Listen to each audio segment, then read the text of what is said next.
الحمد للہ رب العالمین۔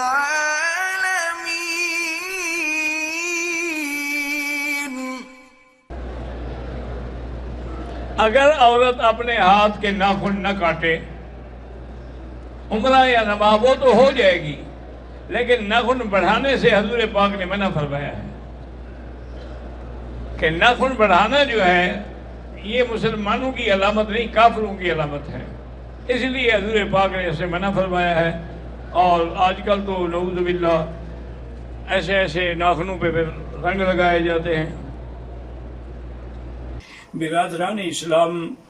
یہ مہینہ مبارکہ جو ہے، شہر مبارک جو ہے، رمضان مبارک جو ہے، یہ سراپا ہی اللہ کی طرف سے انعام ہے۔ جیسے کہ بعض روایات میں یہ بھی آتا ہے کہ اس کا پہلا عشرہ جو ہے وہ اللہ تعالیٰ کی طرف سے رحمت کا حصہ ہے، اور دوسرا جو ہے وہ مغفرت بخشش کا ہے، اور تیسرا عشرہ جو ہے وہ عتق من النار، جہنم سے آزادی کے پروانے ملتے ہیں۔ تو یہ مہینہ ایک اتنا عظیم اور مقدس مہینہ ہے کہ اسی میں اللہ نے قرآن کو نازل فرمایا ہے۔ ایک تو قرآن کا نزول جو ہے وہ آسمانوں میں ہوا، اور پھر آسمانوں سے زمین پہ ہوا۔ تو اللہ نے جو آسمانوں پہ نزول فرمایا ہے وہ لوح محفوظ سے بیت العزت، آسمان دنیا کے پہلا جو آسمان ہے اس میں ایک جگہ ہے جس کا نام بیت العزت ہے۔ تو اللہ نے قرآن پاک کو لوح محفوظ سے بیت العزت میں جو اتارا ہے تو وہ اسی رمضان میں ہے کہ انا انزلناہ فی لیلۃ القدر وما ادراک ما لیلۃ القدر لیلۃ القدر خیر من الف شہر۔ یعنی پورے کا پورا قرآن اللہ نے لوح محفوظ میں محفوظ رکھا، پھر اس کو بیت العزت میں اتارا، اور پھر بیت العزت سے تقریباً 23 سال کی مدت میں جبریل علیہ السلام قرآن لے کر حضور صلی اللہ علیہ وسلم پہ اترتے رہے، سورتاً سورتاً، نجماً نجماً، آیتاً آیتاً۔ اور وہ بھی ابتدا جو ہے نزول الی الارض میں وہ بھی 24 رمضان المبارک ہے۔ تو یہ شرف بھی اسی مہینے کو حاصل ہوا ہے، اور یہ کتنی بڑی عظیم سعادت ہے ان لوگوں کے لیے کہ جن کو اللہ نے ایمان کے لیے حضور پاک عطا فرمایا جو امام الانبیاء والرسل ہیں، اور اللہ نے کتاب وہ عطا فرمائی جو تمام کتابوں سے افضل ہے، اور اللہ تبارک و تعالیٰ نے ہمیں یہ مہینہ اور اس کے مدارج جو مراتب ایسے عطا فرمائے جو ساری دنیا سے افضل ہے۔ حتیٰ کہ اسی رمضان پاک میں دیکھیں کہ اللہ کے الفاظ قرآن پہ غور کریں۔ اللہ کا سارا قرآن تو قرآن ہے، اللہ کا کلام ہے، لیکن دیکھیں فرمایا یا ایھا الذین آمنوا، اس سے اشارہ ہوا کہ یہ حکم ہم اپنے ایمان والوں کو دے رہے ہیں، ہم اپنے پیاروں کو دے رہے ہیں۔ جیسے کہ ایک باپ اپنے بچے سے کہتا ہے کہ میرے پیارے بچے یہ تمہارے لیے لایا ہوں میں۔ تو اللہ پاک نے یہ نہیں فرمایا کہ میں نے ساری مخلوق کو حکم دیا ہے، فرمایا نہیں، یہ تو عظیم چیز ہے، عظیم تحفہ ہے جو میں اپنے محبوب لوگوں کو دے سکتا ہوں، اور وہ کون ہے؟ وہ ایمان والے ہیں۔ یا ایھا الذین آمنوا کتب علیکم الصیام۔ پھر اللہ نے یہاں لفظ فرض نہیں فرمایا، اللہ تبارک و تعالیٰ نے لفظ کتبہ فرمایا۔ اگر اللہ فرما دیتے کہ امرا، میں نے امر کیا، میں نے حکم دیا،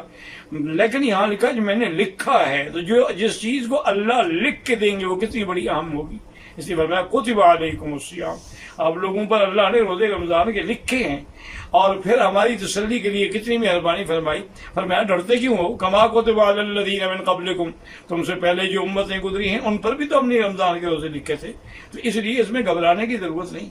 اور پھر یہ روزے کیوں ہیں؟ اس کا مجھے تو کوئی فائدہ نہیں ہے، اس کا فائدہ یہ ہے کہ تم متقی بن جاؤ، لعلکم تتقون، تاکہ تم اللہ سے ڈرنے والے بن جاؤ، پرہیز کرنے والے بن جاؤ۔ اور وہ کیسے بنو گے؟ کہ جن چیزوں کا اللہ حکم دیں گے اس پر عمل کرو گے، جن چیزوں سے اللہ روکیں گے ان سے رک جاؤ گے۔ اس لیے اللہ تبارک و تعالیٰ نے ہماری تسلی کے لیے یہ بھی فرما دیا، اور جب متقی بن جاؤ گے تو اللہ کے ولی بن جاؤ گے، کیونکہ ان اولیاءہ الا المتقون، اللہ کے ولی وہی ہیں جو اللہ سے ڈرنے والے ہیں۔ اور پھر آگے مہربانی فرما کے ہماری تسلی کی کہ ایام معدودات، چند گنے ہوئے دن ہیں، کوئی سارے سال کے روزے نہیں ہیں، سارے 6 مہینے کے روزے نہیں ہیں، 3 مہینے کے روزے نہیں ہیں، بلکہ گنے ہوئے دن ہیں، کبھی 29 اور کبھی 30۔ اور معدودات میں ایک یہ بھی اشارہ ہے کہ جب آدمی گننا شروع کرتا ہے نا تو وہ معلوم ایسے ہوتا ہے کہ وہ چیز جلدی ختم ہو جاتی ہے۔ آج پہلا روزہ ہو گیا جی، آج دوسرا ہو گیا جی، آج تیسرا، او یار آج تو 27 آ گئی۔ تو اس لیے یہ ایام معدودات۔ پھر اللہ نے ایک اور بھی کرم فرمایا کہ اگر تم میں کوئی بیمار ہے، من کان منکم مریضا او علی سفر یا مسافر ہے، فعدۃ من ایام اخر، وہ ان دن قضا کر سکتا ہے، روزے نہ رکھے تاکہ اسے سفر میں تکلیف نہ ہو، تاکہ اسے کی بیماری میں تکلیف نہ ہو۔ اس کے بعد جب وہ سفر ختم ہو جائے یا بیماری سے نکل جائے تو پھر اس کے بدلے میں وہ قضا کر لے۔ اور ایک بیماری ایسی ہوتی ہے جو ختم ہونے والی نہیں ہے، والذین یطیقونہ فدیۃ طعام مسکین، وہ بعض لوگ بڑی عمر ہے، شوگر کے مریض ہیں یا نعوذ باللہ دمے کے مریض ہیں، وہ جب تک بیچارے آکسیجن نہ لیں اس وقت تک ان کا روزہ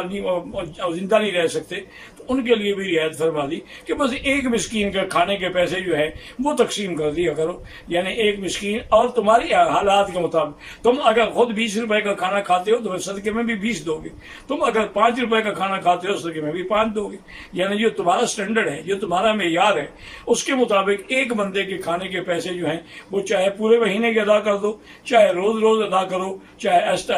ادا کر دو، اور اگر تندرست ہو جاؤ تو پھر پیسے صدقہ دینے کی ضرورت نہیں ہے، پھر تم اسی روزے کی قضا کر لو گے، یعنی ایک روزہ چھوڑا ہے تو ایک روزے کی قضا۔ یہ اللہ کی کتنی بڑی مہربانی ہے، کتنی بڑی عنایت ہے۔ اسی لیے اللہ تبارک و تعالیٰ نے عورتوں پر بھی رکھا ہے کہ اگر عورت حیض میں ہے تو وہ حیض کے دنوں میں روزہ نہیں رکھے گی، لیکن حیض کے دن جب ختم ہو جائیں گے تو روزے کی قضا کر دے، چونکہ روزے تو سال میں ایک دفعہ آتے ہیں، اللہ نے اس پر نمازوں کی قضا کا حکم نہیں دیا لیکن روزے کی قضا کا حکم دیا ہے، تو اس لیے اس کے اندر نعمتیں ہی نعمتیں ہیں، رحمتیں ہی رحمتیں ہیں، اور اللہ تبارک و تعالیٰ کی طرف سے ہر مسلمان کے لیے در رحمت کھلا ہے۔ اور تمام دوستوں سے درخواست ہے کہ دعا کریں اللہ اس مہینے کی برکت سے، اللہ اس مہینے کی رحمت سے تمام عالم سے یہ جو وبا کا عذاب آیا ہے اس کو ٹال دے۔ ربنا تقبل منا انک انت السمیع العلیم وتب علینا انک انت التواب الرحیم۔